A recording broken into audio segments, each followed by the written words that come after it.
Hello, and welcome to She Persisted, the Gen Z mental health podcast. I'm your host, Sadie Sutton, a psychology student at the University of Pennsylvania. Let's get into it. Have you ever known somebody who is really sharp, bright, popular, and they don't like themselves? And you wonder why? But adverse childhood experiences explain a lot of that because shame gets imprinted in the right brain early on, and people can't get talked out of it.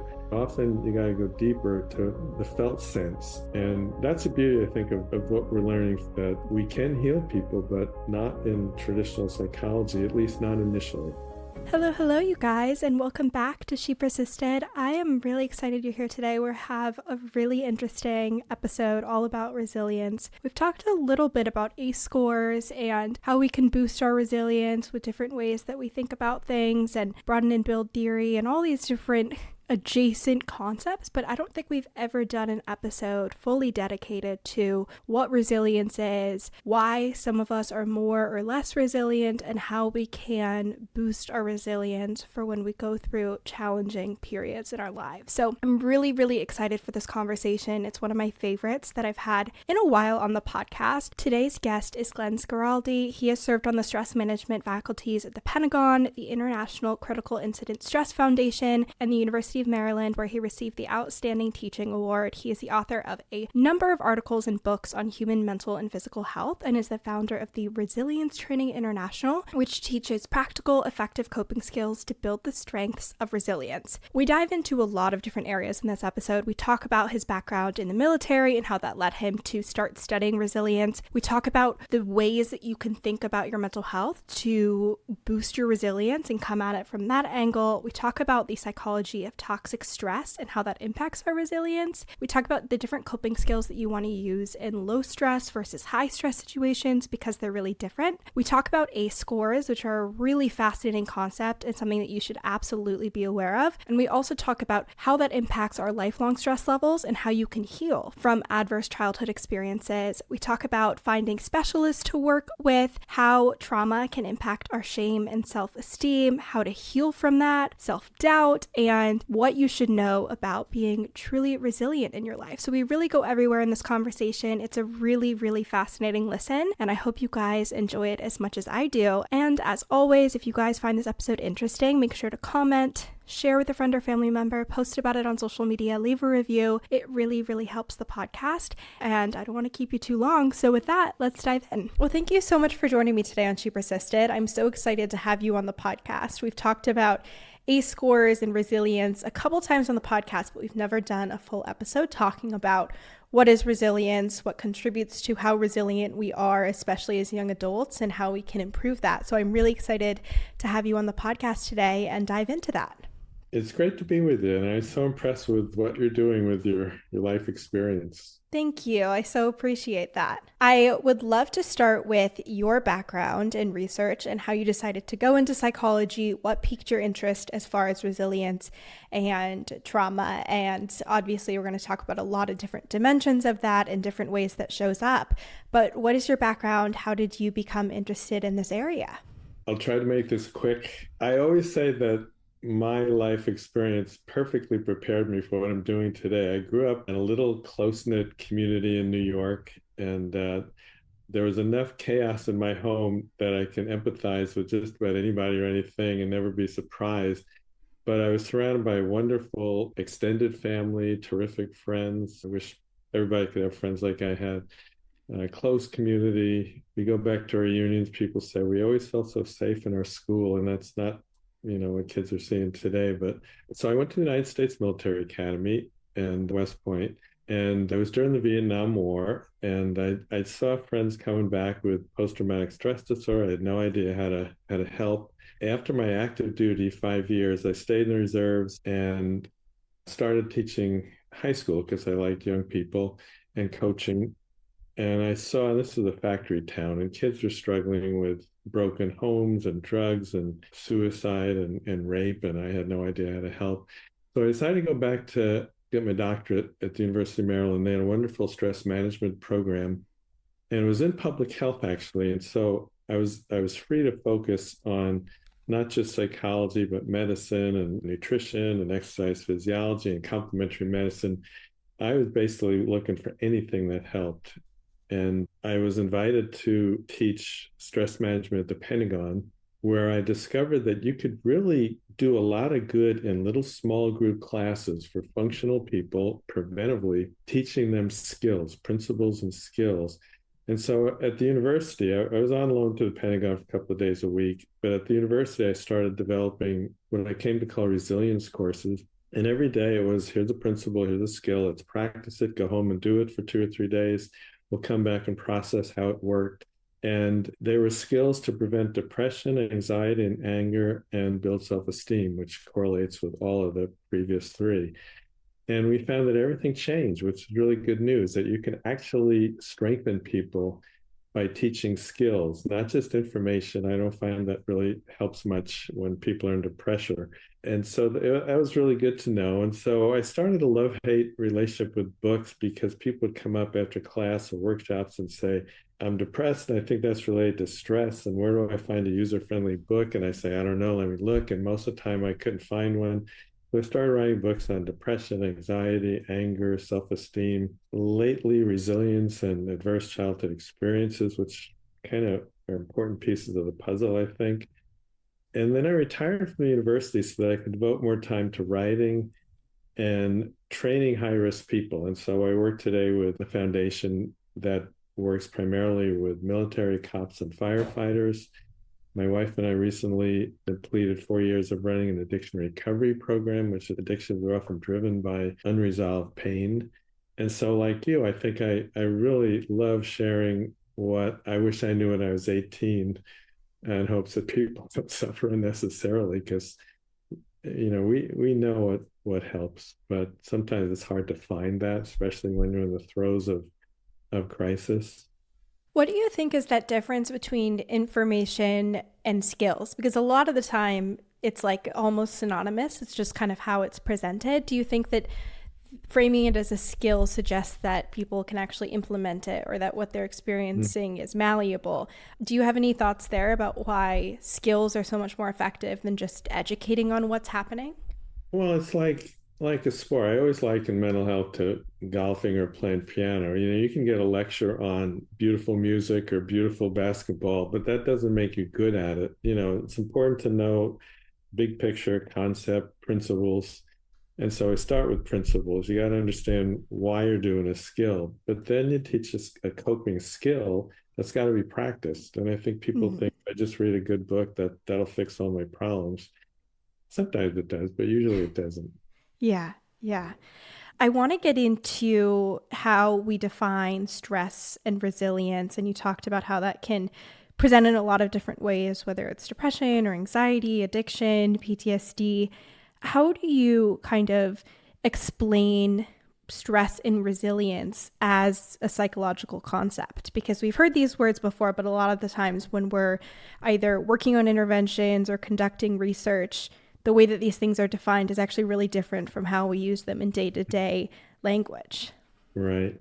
So my whole thing has been take stuff out of the clinic and the academic works and make it so that people can understand it. There are lots of definitions of stress and resilience, but the way I generally look at it, stress is anything that calls us to be challenged, to adapt. And some people say, well, a stressor is the cause and the response is called stress, but people generally use those terms interchangeably. But there is good stress, and that is what it challenges you, but it's pleasant. Think of somebody in a flow state who's at the computer doing something they really like to do. Then there is tolerable stress, where stress arousal gets elevated, but it doesn't stay elevated. It can come back to normal before any damage is done. What we're often talking about is what's called toxic stress, which is stress that is so severe and or chronic that it overwhelms our ability to cope to the point that there is damage literally to our brains with excess stress hormones, and that affects emotions, our ability to cope, our relationships. And so really it's a question of how prepared I am to cope with what life is throwing at me. And so I think a good resilience course has to be comprehensive enough that it'll equip you with skills for anything that life will throw at you. So, for example, when I work with cops, it isn't just skills to be a good cop, it's skills to deal with what you see emotionally.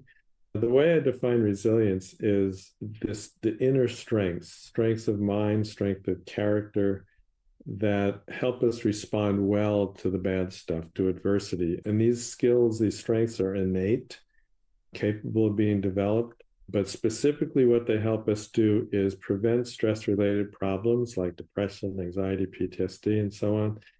If we suffer those conditions, they tend to be less severe. And with resilience, we tend to rebound quicker. And then the other part of resilience, which is often left off beyond the ability to rebound and resist, is to optimize mental health and performance. And so that goes beyond traditional psychology into, being at your best, really. Mm-hmm. We want to overcome suffering, but we also want to enjoy life and be good at what we're trying to do. I think it's really interesting. We've gotten better at talking about a lot of mental health concepts. And I think, and I could be wrong because I wasn't in high school then, but like 50 years ago, I don't imagine that students were all day, every day in high school being like, I'm so stressed. There's so much to do. I'm burning out. The workload is too much. And now that's a really common experience in high school. And it's a justified response because you have AP classes and you're studying for the SAT and ACTs and college exams, and the workloads are increased. And we almost lose that other side of the equation, like you mentioned, which is that stress can be good. It allows us to mentally and physically perform better. It allows us to respond to those challenges. And so like, the more we avoid these things, the more intense they become. And so this narrative that we hear a lot about burnout and stress and overwhelm, all being negative, there's both sides of that, which I think are an important part of the conversations, that we're not just working to avoid all stress and minimize all potential stressors in our life. You mentioned different skills for different levels of stress. Do you have some examples for people of like what a low stress coping skill would be versus a really high stress intervention? Mm-hmm.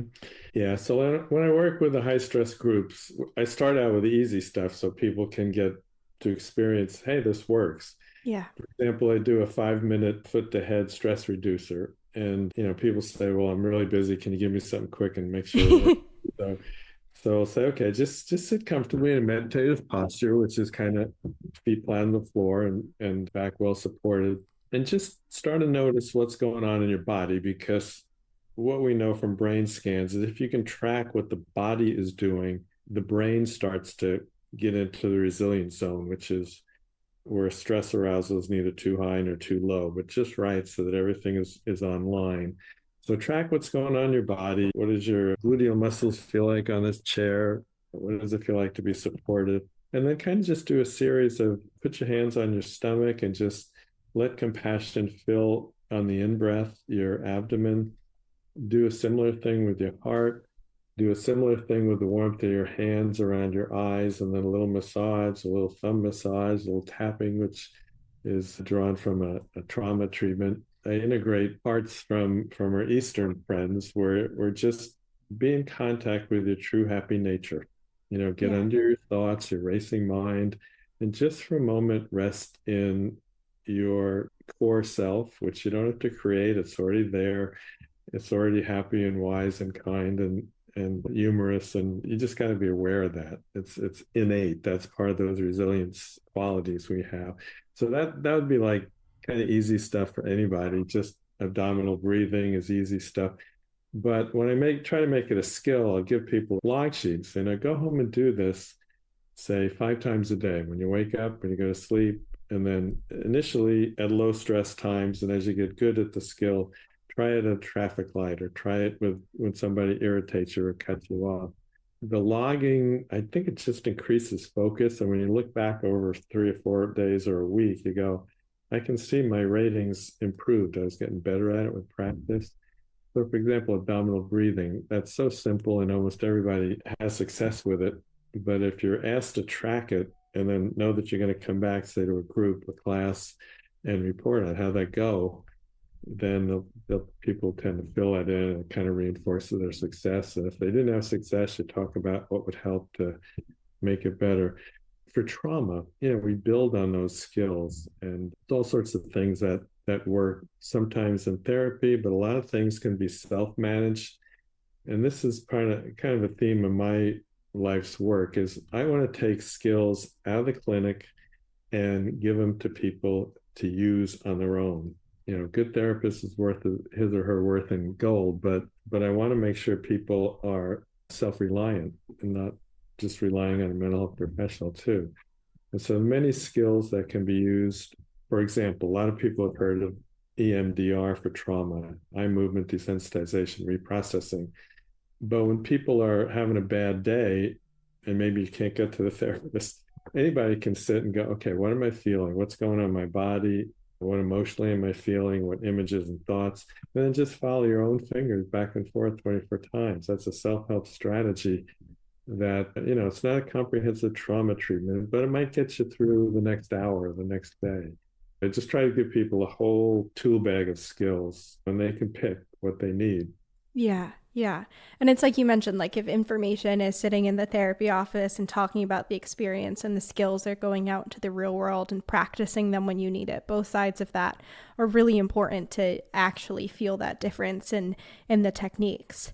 There are some things that can increase our stress and resilience throughout our whole lives, especially in childhood. I think people are becoming more familiar with ACE scores. I think most people listening probably got screened for ACEs when they went to the pediatrician's office and maybe throughout their whole life. But can you explain to us what ACE scores are, what adverse child experiences are, and then how it affects our stress and resilience throughout the rest of our life?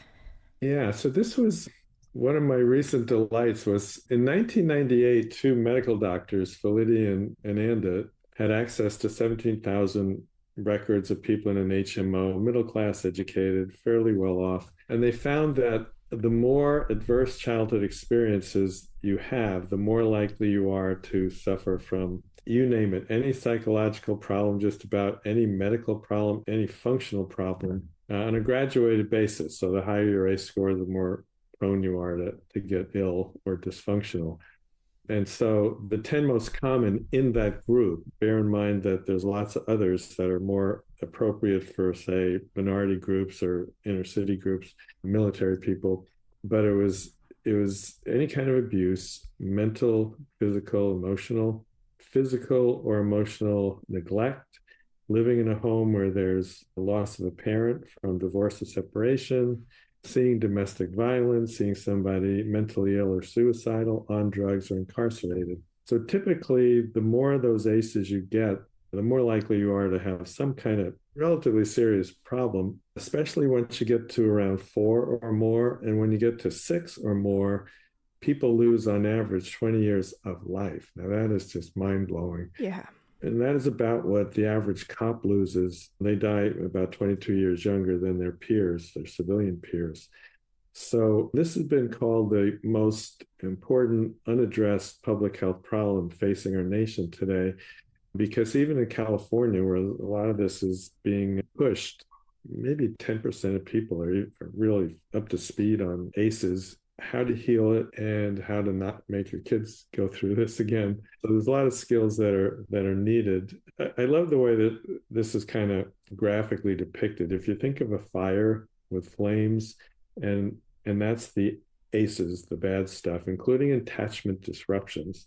And then say 10 feet above is the smoke, and that's all the depression, PTSD, and autoimmune problems, obesity, and precocious sex and premature pregnancy, so on. Felidi said, we do a disservice to treat the smoke without getting at the flames. In other words, at the trauma and wounds from the childhood adversity.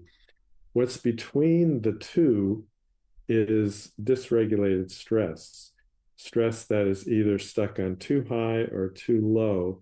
And that is what causes all these emotional and even brain development changes. And if you like, I always find it fascinating to talk about how the brain develops after ACEs. It's very different than a kid who's securely attached and living in a secure home.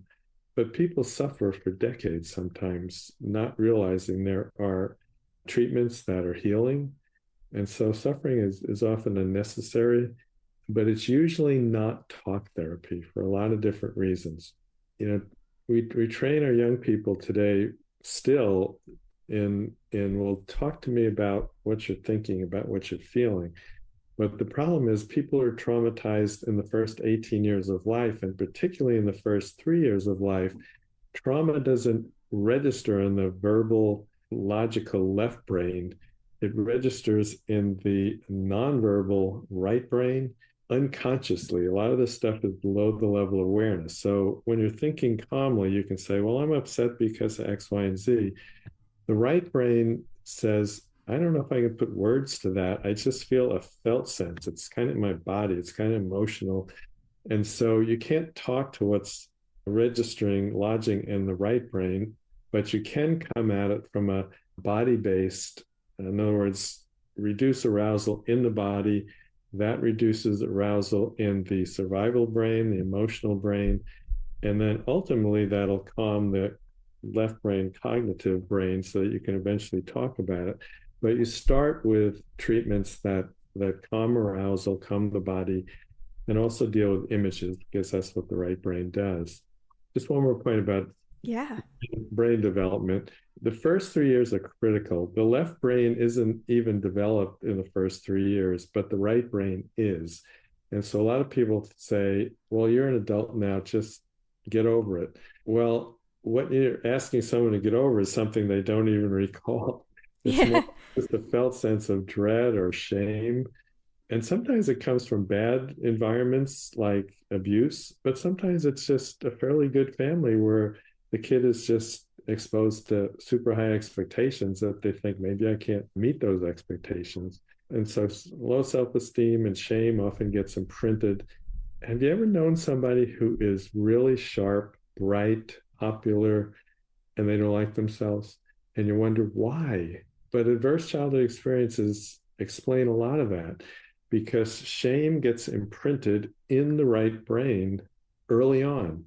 And people can't get talked out of it because it's not on the left brain. You can reason out. Yeah. I mean, cognitive therapy can help to a degree, but often you got to go deeper to the felt sense. And that's a very different approach. It's a body based imagery kind of approach. And that's the beauty, I think, of what we're learning from adverse childhood experiences, that we can heal people, but not in traditional psychology, at least not initially. Hmm. What are your favorite techniques for addressing that felt sense, that more internal experience in response to stress? Is it a certain type of therapy? We mentioned breath work. Do you have any of these that work really well with your patients or that you've seen a lot of success with or that people find to be really effective and kind of decrease that feeling of being out of control or not knowing how to navigate what they're experiencing? Yeah. So as a public health guy, my role is to educate people, ideally preventively, and then also to help steer them to the right kind of treatment. Yeah. The treatments I've been most impressed with, people are pretty aware of EMDR, and we know that eye movements calm the emotional centers of the brain, and that's wonderful. The thing that I'm most impressed with, the treatment I'm most impressed with, is what's called accelerated resolution therapy. Have you heard of this one? No. I came across it when I was looking at what helps traumatized soldiers, and it Hmm. was found that this worked even quicker than EMDR, sometimes one, Wow. 2 or 3 sessions. So it uses eye movements, but it brilliantly adds many, many different approaches, creative, innovative approaches. And so the way this works is you start with the body. Okay. So you have this bad memory. Let's notice where in your body you feel the emotions and let's calm it with eye movements. And then let's pull up the image itself and calm that with eye movements. And then let's erase and replace that image and reinforce that with eye movements. And then ultimately, let's imagine a future where you cross a bridge to a place where you're feeling happy and well adjusted and you're leaving all your baggage on the other side of that bridge, and let's reinforce that with eye movements. It is brilliant. Leni Rosenzweig was trained in EMDR, and she started adding all these innovative things to make it better, I think. And she was told, you can't do that. You either have to stop doing it or don't call it EMDR. So she's called it AIT.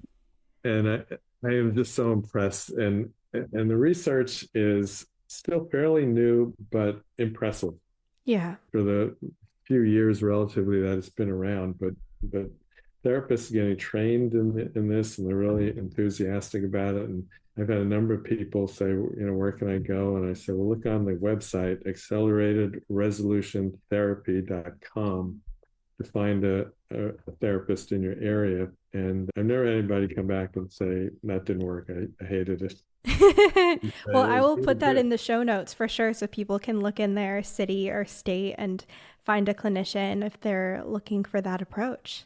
Yeah, it's very, very impressive. I've just seen things happen in 1 or 2 or 3 sessions that were, could take weeks or months or years. The Yeah. other I like is called intensive trauma recovery. I was invited to a trauma conference at the University of West Virginia, and I talked about dissociation and how people can understand what that is as a part of trauma. And I started talking to the organizers, a psychiatrist and his spouse, who was a PhD art therapist. And they came up with this treatment that I thought, this is brilliant. I want to learn more about this. And so I trained with them. And what it does is it divides a trauma, which typically is all blurred and all crazy, and the brain doesn't process it well and intrudes and so forth. But it gives the trauma memory structure by saying, here are the 7 phases of the instinctual trauma response. Draw each one, and then talk to me, the therapist, about what's going on there. And then watch as I, the therapist, post your drawings on a whiteboard or a wall, and in a very kind, compassionate way, tell your story. So now you're eventually putting words to that. But art, sometimes I can't talk about what's going on inside, but I can express it with my hand. And Yeah. that's what it does.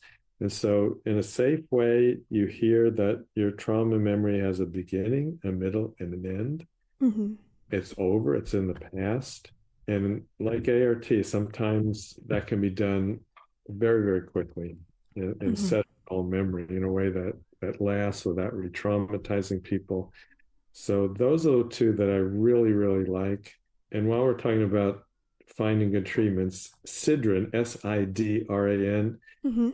if you send a email to them, they're in Baltimore area, Hmm. and give them your zip code, they'll say, okay, here are people who identify as a trauma specialist, because Okay. those skills are different than just traditional talk therapy. Yeah. Yeah. There's quality assurance, but at least you can get somebody who's, attuned to trauma. So a Yeah. couple. I love that. And I think it's definitely helpful to know exactly what to search for because, especially if you're dipping your toe in the water, you haven't been in therapy before, it's not super intuitive that, oh, all therapists might not have these backgrounds or they might not specialize in this area. It's not like you go to a general practitioner and they're like, oh, actually, you got to see this specialist. Sometimes it can be a little bit more on the patient to kind of lead that process and advocate. So it's definitely a learning curve. Yeah. And I think to the uninitiated, we think all therapists are the same. Well, they're not. And you got to be a really good consumer. And some people get discouraged because sometimes you find one that's not particularly skilled in trauma therapy. So ask them, interview them, and say, here's my problem. I'm interested in treating it. What do you got? Hmm. And, find out, am I comfortable with that person? Do they have the experience to treat what I'm troubled by? Yeah. You mentioned that shame and self esteem can also be part of this equation. I'm curious how that shows up. Is it something that people are thinking through? Like maybe they're like, I'm not responding to stress in the way that my peers are, or I feel like I should be having a different experience here. And then shame and self esteem comes into play? Or is it more like something that subconsciously gets correlated between the two? How does that relationship play out? Okay, so in our diagram here, Yeah. here's fire, here's a smoke, Hmm. and here's dysregulated stress. Hmm. Off to the side, I put shame and self-dislike, which Mm. is basically low self-esteem. Yeah. It doesn't always happen this way, but let's say a child is unwanted and that child gets messages from a caregiver, mom, dad, or a significant adult figure. Maybe it's words, but it's not so much the words, it's the feeling tone that a young child in the right brain will register. So maybe it's a disgusted or angry look that the parent gives. The kid can't reason that out, but it gets ingrained in the brain. And so maybe 20 years later, as a accomplished adult, that now adult thinks, I don't feel like I deserve this. I don't feel worthy. And it's not necessarily something they're consciously saying aloud, although it might be. It's more like a felt sense, a sense of dread, a sense of I'm not good enough. And so cognitive therapy might help, but that's a left brain approach. And so, you try to go at the shame. And so in a bottom up and imagery way. And so in the workbook that I fairly recently completed, the Adverse Childhood Experiences Recovery Workbook, the idea that I try to convey is trauma by definition is overwhelming. It overwhelms our ability to cope. And so it's good. There's no shame in asking for a coach. A world-class athlete generally has a coach. There's no Yeah. shame. We take specialized military equipment and take it offline and give it maintenance and service. And sometimes we need that too. And so if you can find a good trauma therapist, it's a great idea. But the problem is a lot of people will never get the treatment that would help them for a variety of reasons, cost or stigma, or I don't know where to go, or I tried it once and I don't think anything's going to work because they don't realize all the different options. And so in the workbook, I lay out like an 8-step skill-based plan to heal from trauma. And for some people, they can do that on their own, self-managed. Others will maybe use it as an adjunct to working with a therapist. And sometimes therapists will get into the workbook and say, oh, let's work on this skill today together and see how it goes. But there are skills to regulate dysregulated stress, to regulate strong distressing emotions, which maintain that stress arousal. There are brain keys, there are 9 or 10 keys that help the brain prepare to rewire so that these old memories are not continually driving your adult show. We can strengthen and stabilize the nervous system through imagery that simulates what an ideal attachment relationship would have looked like. And again, that's not logic so much. That's just imagine yourself as a young child being loved and cared for and enjoyed by that ideal caregiver, whether it's mom or dad or both. What would that feel like? What would it feel like to hear that soothing tone or to see the smile or loving gaze in the eyes? Anything's possible in imagery. Imagery can be very, very powerful. At that point, then you're ready to go after the trauma memory and rework the image. There's some float back strategies where you'll take a upset in the present and go, why did I so overreact? And trace that back to the earliest memory where you had similar feelings of shame or being insulted or criticized, and settle that core memory as well. After you've done that, there's often remnants of shame lurking in the recesses of our mind. And so there's some imagery skills to rework shame programming that's imprinted in the brain. And at that point, you're then ready to do what I call transition skills, because life is about more than just overcoming suffering. What kind of skills will lead to a happier, more satisfying life? And that gets into pleasant activities, it gets into forgiving, it gets into developing character traits that I feel good about when I look in the mirror. That's something that psychology books don't often talk about. But there's research that shows that people feel less traumatic stress symptoms when they feel good about who they are inside, their character, even not just in America, but in Europe and in Buddhist countries, like people who adhere to the 5 tenets of Buddhism, which I can remember them all: no intoxicants, no sexual abuse or misconduct, no lying, cheating, or stealing, less depression, less stress. So character, I think, is really important and often is overlooked. Sometimes people are damaged morally by the way they're treated, but then sometimes as we get older, we make decisions that we don't feel good about. And so part of resilience is learning how to rebound and be kind and look ahead, because no one is irredeemable, no one is unchangeable. So there's a lot of hope, but it's one of those things we don't really talk about too often. I'm curious, and this is totally just a theoretical, I'm not sure that there's an actual study or an actual measure of this, but do you think that most of us have some ineffective relationship between like those childhood experiences and how we relate to stress. Maybe you don't have an A score, maybe you don't have the 4 to 6 that have that huge impact on your outcomes. But do you think generally everyone to some degree could be more effective with that relationship to stress and then how we respond internally?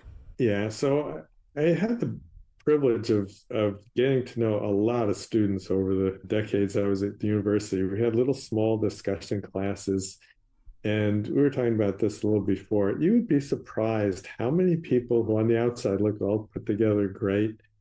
But I think just being mortal, we question ourselves, we don't feel good enough. It's just a question of degree. One of my friends Yeah. said everybody's got emotional problems, just a question to what degree. The skills are the skills, and they help anybody at any state of emotional development. It's just a question sometimes how much help do we need with developing those skills. Some people can learn it on their own and they're basically doing pretty well, but you can tweak little things here and there. Other people, that's when it's good to have a therapist because understandably, you've been through a lot of hard stuff and somebody kind of walk you through the healing process would be really useful. Yeah, Yeah, 100%. there is a study that many countries around the world, 99% of people have regrets. Wow. And I think the 1% are probably sociopaths. Just, yeah, They didn't understand the question. right.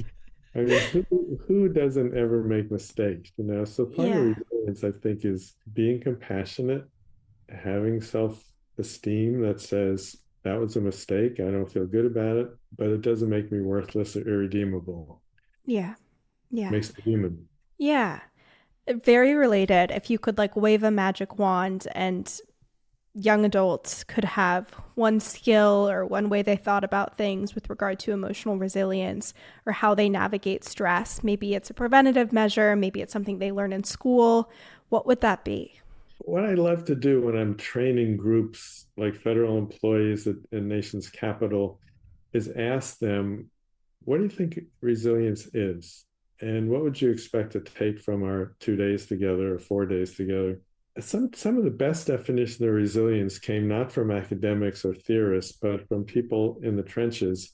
And one nurse at a large children's hospital said, I think resilience is the capacity to absorb stress and maintain yourself.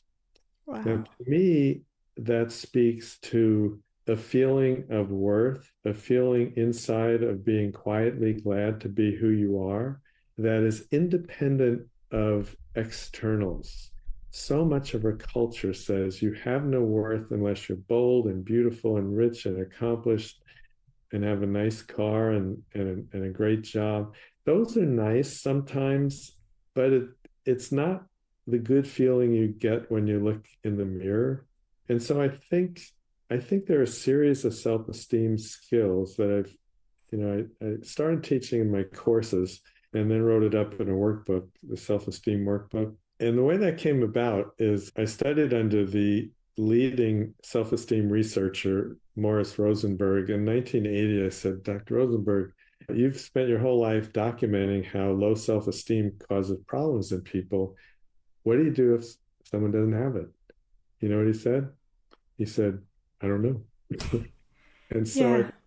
well, that's no good. So I'm going to make a course up and I plumbed the literature and I boiled it down to skills that could be practiced. And we found you can actually improve self-esteem with skills practice, skills that related to a sense of unconditional worth as a human, not market worth, not social worth, but inner human worth, unconditional love, and the process of growing. And I think we learn a lot from our friends in the East. All of that done with compassion because it's difficult to do everything right, but we can try. And as long as, I love John Wooden, the old Hall of Fame basketball coach. Success isn't the scoreboard. Success is the satisfaction and peace of mind of knowing that you've done your best. Sometimes the other team's better. Some problems we can't solve, but we can feel good if we know we give it the old college try. And so a lot of self-esteem is just kindness, not that we soften on our expectations. It's healthy to have good expectations, but to pursue them with kindness, with love, and never with punishment. think that's sometimes as parents we make a mistake. If I just browbeat my kids, do good, do good, do good, everything will work out good. I think it's more important to teach kids to enjoy doing your best and accept the outcome. Well, if people want to get your workbooks that you mentioned or follow along with your work, where are they able to do that? If you just go to Amazon and search the books under my name, Glenn Schiraldi, or you can go to my website, resiliencefirst.com. But the books are generally easy to find. That's where I usually get all my books from Amazon. It's cheap. Yes, amazing. Well, I will put all of those in the show notes. And thank you so much for this conversation. I know it's going to help so many people. You're very welcome. And thank you for what you're doing too. Thank you so much for listening to this week's episode of She Persisted. If you enjoyed, make sure to share with a friend or family member. It really helps out the podcast. And if you haven't already, leave a review on Apple Podcasts or Spotify. You can also make sure to follow along at She Persisted Podcast on both Instagram and TikTok, and check out all the bonus resources, content, and information on my website, shepersistedpodcast.com. Thanks for supporting, keep persisting, and I'll see you next week.